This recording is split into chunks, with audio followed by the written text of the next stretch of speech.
17 तारखेपासून आपल्या महाराष्ट्राचं नवीन सरकार आल्यानंतर अधिवेशन पावसाळी सुरू झालं आणि त्या पावसाळी अधिवेशनाकडे तमाम महाराष्ट्रातल्या जिथं जिथं अतिवृष्टी झालेली आहे, जवळपास 18 लाख हेक्टरपेक्षा जास्त क्षेत्र हे पेरणी लायक आता राहिलेलं नाहीये। तिथली पेरणी केलेली सगळी कुजून गेली, पिकं सडून गेली, ती एकदम काही ठिकाणी जमिनी खरडून गेल्या, वाहून गेल्या, माती वाहून गेली, अशी सगळी परिस्थिती। आणि आता सरकार ह्याच्यामध्ये काय करणार, विरोधी पक्ष काय करणार? आम्ही पहिल्याच 2 दिवसामध्ये सगळी भूमिका मांडली, काल देखील भूमिका मांडली। आज दुपारी राज्याच्या मुख्यमंत्र्यांनी याला उत्तर दिलं। अक्षरशः त्यांनी राज्यातल्या बाधित लोकांना, प्रकल्पग्रस्त बाधित लोकांच्या तोंडाला पानं पुसण्याचं काम केलं। आम्हाला तर ते अजिबात उत्तर आवडलं नाही। तुम्ही म्हणाल तुम्ही राजकीय भूमिकेतनं बोलता, मी अजिबात तसं बोलत नाही, कारण मी पण शेतकरी आहे, मुख्यमंत्री पण स्वतः शेतकरीच आहे। शेतकऱ्याला पहिल्यांदा ओला दुष्काळ जाहीर करायला पाहिजे होता, तो त्यांनी केला नाही।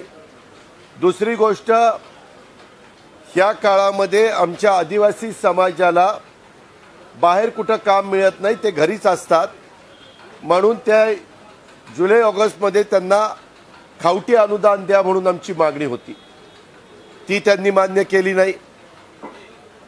अनेक भागामध्ये मराठवाडा, विदर्भ, काही उत्तर महाराष्ट्र, काही पश्चिम महाराष्ट्र आणि काही कोकण ह्या भागामध्ये जे नुकसान झालं, त्या नुकसानग्रस्त शेतकऱ्यांना त्यांच्या मुलांची, मुलींची शालेय शुल्क भरण्याची परिस्थिती राहिली नाही। ते माफ करा सांगितलं, तेही माफ त्या ठिकाणी केलं नाही। आता त्या शेतकऱ्याला भरीव अशा प्रकारची आर्थिक मदत 75,000 रुपये हेक्टरी आणि फळबागांना 1.5 लाख रुपये हेक्टरी, तशी पण त्यांनी ती मदत जाहीर केली नाही। आणि हे सगळं करत असताना विरोधी पक्षाला धमकीवजा सूचना देण्याचं काम केलं। धमकी डायरेक्ट दिली नाही, परंतु आम्ही तुम्हाला त्याच्या संदर्भातल्या चिठ्ठी चपाट्या काढाव्या लागतील, असं कधी ह्या महाराष्ट्रामध्ये घडत नव्हतं। एकीकडे म्हणायचं आम्ही तुम्हाला धमकी देत नाही आणि एकीकडे मात्र त्या गोष्टीचा ओझरता उल्लेख करायचा आणि बाकीचं ज्या कामाकरता आम्ही हे सगळं भूमिका मांडण्याचं काम केलं, दौरे करून शेतकऱ्यांच्या मनामध्ये काय आहे ते तिथं मांडण्याचा प्रयत्न केला।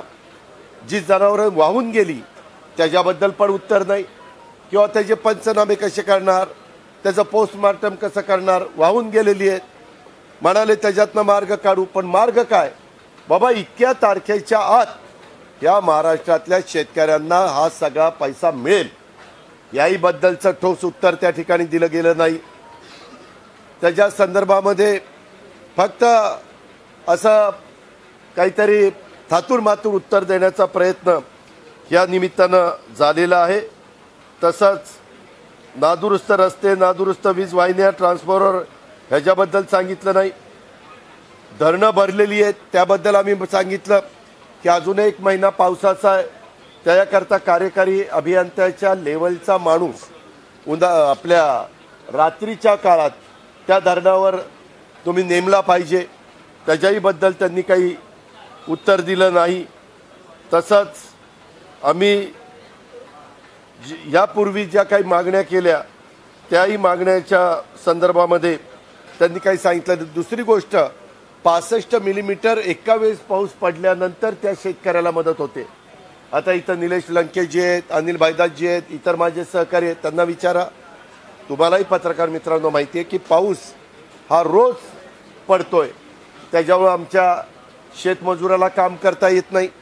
आम्ही असं म्हटलं होतं की त्या शेतमजुराला आपण एक रकमी काही मदत करा, जसं करोनाच्या काळामध्ये त्याला काम करता येत नव्हतं त्यावेळेस आम्ही त्यांना धान्य रूपाने मदत केलेली होती, तशा पद्धतीची मदत त्यांनी जाहीर करावी। कारण धान्याची कोठाराच्या कोठारं भरलेली आहेत, नंतर ते धान्य फेकून द्यावं लागतं किंवा कॅटल फीड किंवा पोल्ट्री फीडला द्यावं लागतं खराब झाल्यामुळं।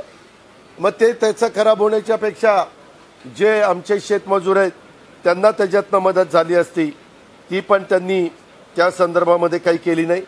आणि सतत पाऊस पडत असल्यामुळं पीक पूर्णपणे उद्ध्वस्त झालंय. ते 65 मिलीमीटरमध्ये बसत नाही, नॉर्म्समध्ये बसत नाही. आम्ही त्यांना असं सांगितलेलं होतं की ज्या गोष्टी नॉर्म्समध्ये बसत नाहीत, NDRFच्या किंवा SDRFच्या किंवा राज्य सरकारच्या, त्या संदर्भात आपण काही वेगळी भूमिका घ्या. सरकार म्हणून सरकारला ती भूमिका घेता येते, परंतु आणि त्या पिकांचं नुकसान झालेल्या शेतकऱ्याला पण मदत करता येते. त्याही संदर्भामध्ये त्यांनी काही केलं नाही.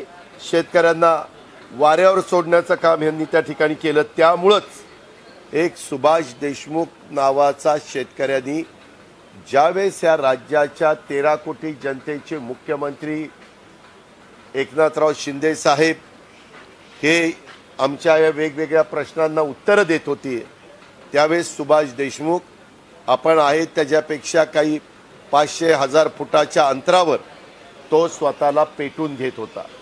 त्यांनी स्वतःला पेटून घेतलं. आत्महत्या करण्यापर्यंत तो प्रवृत्त झाला. आत्महत्या कुठेही कमी होईनात. इतके दिवस कुठं शेतात होत होत्या, इतके दिवस कुठंतरी पाण्यामध्ये बुडून होत होत्या, परंतु आता तर विधिमंडळाच्या दारातच ह्या सुभाष देशमुख सारख्या एका शेतकऱ्याला यावं लागतं. आणि त्याचा भ्रमनिरास झाल्यानंतर तो आत्महत्या करण्याचा प्रयत्न करतो. ही गोष्ट ह्या सरकारला अतिशय लाजिरवाणी अशा प्रकारची बाब आहे. कुणाच्याच सरकारच्या काळात, आमचं सरकार असो किंवा आताचं सरकार असो, कुणाच्याच काळात हे घडता कामा नये. तो आमचा लाखाचा पोशिंदा आहे, तो पूर्णपणे अन्नदाता आहे, तो बळीराजा आहे. त्याला समाधानी ठेवलंच पाहिजे. तो समाधानी असल्याशिवाय शहरी भागातल्या लोकांना पण भाजीपाला, फळं आणि धान्य त्या ठिकाणी मिळू शकत नाही. आणि म्हणून त्याही संदर्भामध्ये ह्या एक सुभाष देशमुखांचं तर अतिशय ताजं उदाहरण आपल्या सगळ्यांच्या समोर आहे. त्याचाही मुद्दा मी विरोधी पक्षाच्या वतीनं विधिमंडळामध्ये उपस्थित केलेला होता. अशा प्रकारे ह्या सगळ्या घटना घडलेल्या आहेत आणि आमचा सगळ्यांचा ह्या उत्तराचा वर भ्रमनिरास झाला. म्हणूनच आम्ही सगळ्यांनी वॉकआउट केलं आणि एकंदरीतच या राज्यातल्या आम्ही काही आत्ता गप्प बसणार नाही. सातत्याने आमच्या शेतकऱ्याचा आवाज हा शेतकऱ्याला वाऱ्यावर न सोडता त्याला कसा न्याय देता येईल याकरता आम्ही आमचं सर्वस्व त्या ठिकाणी पणाला लावू, याबद्दलची खात्री मी या निमित्तानं शेतकरी वर्गाला आपल्या मीडियाच्या मार्फत देतो.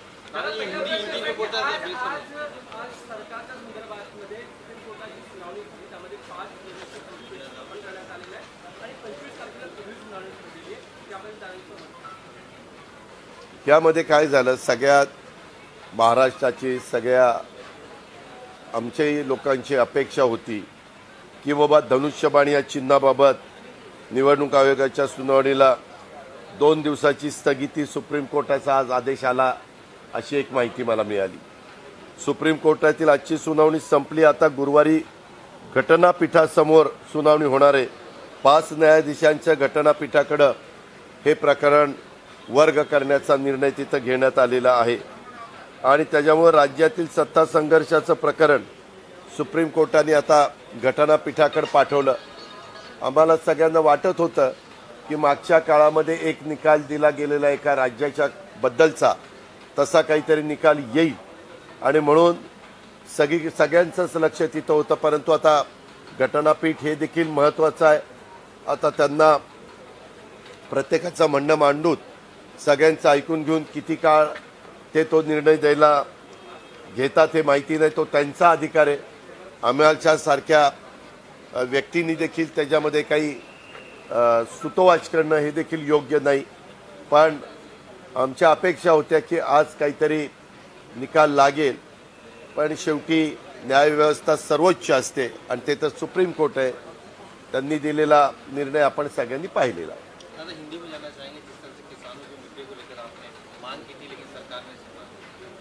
किसानों के मुद्दे पे हमने जब अधिवेशन शुरू हुआ तब से ये मुद्दा उठाया था. रूलिंग पार्टी की तरफ से भी विधायकों ने इसके बारे में उनकी जो राय है वो वहाँ रखी. हम अपोजिशन वालों ने, हमारे सब विधायकों ने भी उनको क्या लगता है वो राय वहाँ रखी. ये सब होने के बाद पहला वीक गया, आज सेकंड वीक शुरू हुआ है कल से। और कल हमें चीफ मिनिस्टर जी ने बताया कि मैं कल दोपहर के बाद क्वेश्चन आवर के बाद इसके बारे में गवर्नमेंट का क्या कहना है, गवर्नमेंट ने क्या डिसीजन लिया है और काश्तकारों को कैसी मदद हुई है या फार्मर्स को क्या मदद होने वाली है वो मैं बताऊंगा। उन्होंने वो बताया, लेकिन उन्होंने जो भी कहा उससे हम बिल्कुल समाधान हमारा नहीं हुआ। हम बिल्कुल नाराज है उसके ऊपर, उन्होंने जो रिप्लाई दिया है उसके ऊपर, क्योंकि फार्मर्स को जितनी मदद होनी चाहिए वो बिल्कुल उन्होंने नहीं की। इसीलिए कुछ घंटे पहले ये राज्य के मुख्यमंत्री सभागृह में इसके बारे में रिप्लाई दे रहे थे, फार्मर्स के जो ये पूरग्रस्त एरिया के बारे में।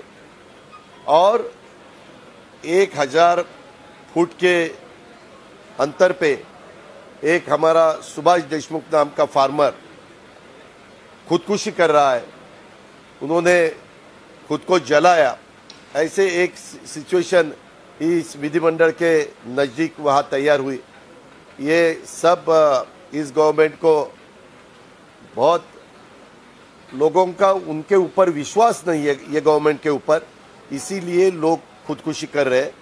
इन्होंने अगर कुछ ठीक तरह से रिप्लाई देते तो फार्मर्स को एक विश्वास लगता कि ठीक है, ये बारिश के वजह से हमारी खेती प्रॉब्लम में आई तो भी गवर्नमेंट हमारे पीछे है, हमें कुछ कोई उसमें अंतर नहीं पड़ेगा और हमें पूरी मदद होगी, ऐसा विश्वास हमारे फार्मर्स को बिल्कुल नहीं लगा।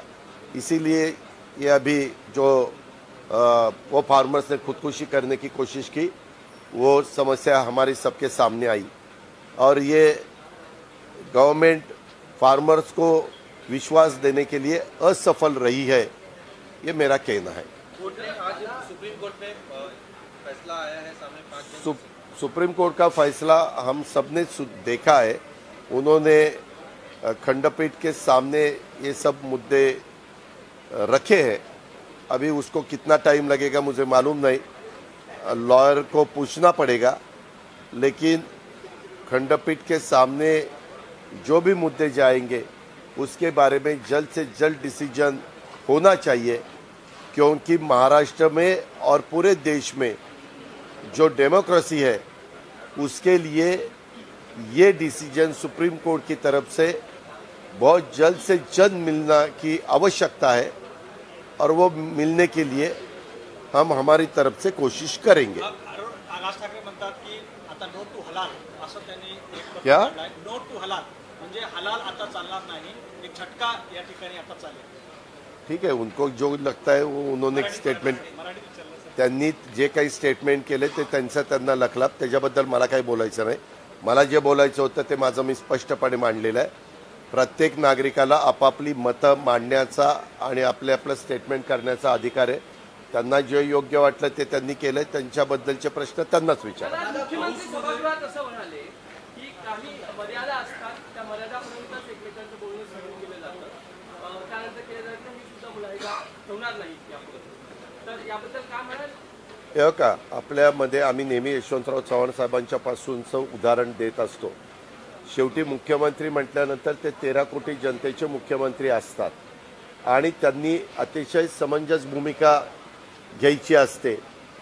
त्याच्यामध्ये विरोधक आपापल्या परीने स्टेटमेंट करत असतात, कधी कधी विरोधक पण अतिशय चुकीची स्टेटमेंट करतात, त्यावेळेस एखाद्याचं चुकलं तर तो दिलगिरी पण व्यक्त करतो, माफी पण मागतो, पण आपली सहनशीलता कधी सोडायची नसते। हे प्रमुख व्यक्तींनी, ज्या प्रमुख पदावर बसणाऱ्या कुठल्याही क्षेत्रातल्या व्यक्ती आहेत त्यांनी सहनशीलता न सोडता कुणी काही वक्तव्य केली तर त्याला व्यवस्थितपणे उत्तर देऊन गप्प करता येतं।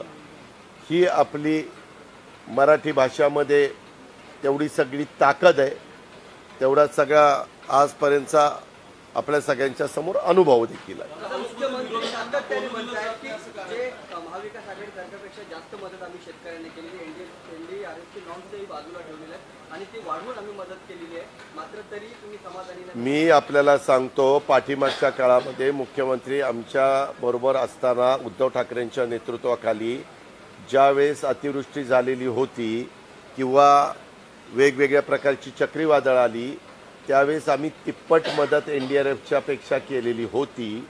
हे आज रेकॉर्डवर आहे. आज हे सगळं करत असताना मुख्यमंत्र्यांनी असं काही सांगितलं का? मला आठवतंय ज्यावेळेस अशा प्रकारचे प्रसंग येतात, अतिवृष्टीचे, गारपिटीचे, दुष्काळाचे, ओला दुष्काळाचे, असे कुठल्याही प्रकारचे नैसर्गिक चक्रीवादळाचे, हे असल्या प्रकारचे कुठलेही संकट आली तर काही हजार कोटीचं पॅकेज दिलं जातं. आज 18 लाख हेक्टर क्षेत्र बाधित झालेलं आहे. हे तर मुख्यमंत्र्यांनी कबूलच केलेलं आहे, आपण पण पाहिलं. मग इतके लाख हेक्टर क्षेत्र बाधित झालं असताना मुख्यमंत्र्यांनी किती हजार कोटीचं पॅकेज दिलं? त्यांनी सांगायला पाहिजे होतं की बाबा ह्याला इतके पैसे लागतात, त्याला तितके पैसे लागतात, इतके गुणिले इतके, इतके गुणिले इतके, आणि टोटल बेरीज मारून इतके हजार कोटी रुपये. तसं सांगितलं का? नाही सांगितलं. जे जनावरं वाहून गेली त्याच्याबद्दल सांगितलं का? नाही सांगितलं. आमच्या त्या भागातल्या मुलांच्या फीच्या बद्दल आम्ही माफी द्या, फी शुल्क माफ करा सांगितलं, ते केलं का? नाही केलं. अशा कितीतरी गोष्टी त्याच्यामध्ये आहेत. ओला दुष्काळ जाहीर केला का? नाही केला. आदिवासी भागातल्या लोकांना खावटी अनुदान द्यायचं जाहीर केलं का? नाही केलं.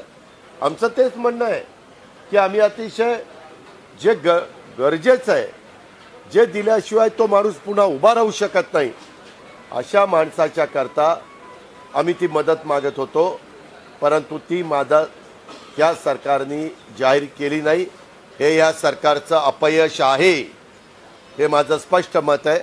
आणि तेच मी आपल्या निमित्तानं राज्यातल्या जनतेला सांगू इच्छितो.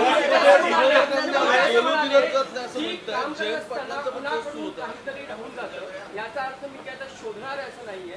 मी धमकी देत नाही किंवा इशाराही देत नाहीये, पण खरं काम करत असताना कुठेतरी ठीक आहे. मुख्यमंत्र्यांना जे वाटलं ते त्यात बोललेले आहेत. शेवटी जे ज्या पदावर असतात त्यांना बोलण्याचा पूर्ण अधिकार असतो.